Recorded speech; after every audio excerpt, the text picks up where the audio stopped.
বিয়ে বাড়ি পেয়েছি গো, বিয়ে বাড়ি। বহু যুগ বাদে একটা বিয়ে বাড়ি পেয়েছি। প্রচন্ড পরিমাণে এক্সাইটমেন্ট। আর এখন হবো রেডি, তাই মুখ টুক ধুয়ে একটু গোলাপ জল মেখে পাখার নিচে দাঁড়িয়ে রয়েছি।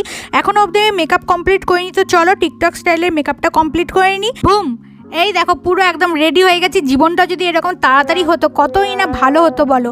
আর এই দেখো আমার বরমাশাইকে, আমাদের দুজনকে কেমন লাগছে অবশ্যই কিন্তু কমেন্ট করে জানিও। এরপর তোমাদের সাথে শেয়ার করে নিলাম আমার ফুল লুকটা। বিয়েবাড়ি যাওয়ার এক্সাইটমেন্টে তো আমি নাচতে শুরু করে দিয়েছি যে কখন যাবো বিয়েবাড়ি। এত দিন বাদে একটা বিয়েবাড়ি পেয়েছি, তো বিয়েবাড়িতে এসেই প্রথমে হামলা করে দিলাম মকটেল কাউন্টারে। বড়বো পরে দেবো বাবা, আগে একটুখানি গলাটা ভিজিনি, যা গরম আর পাচ্ছি না, গলা ভিজি দেবো বড়বউ দেখে।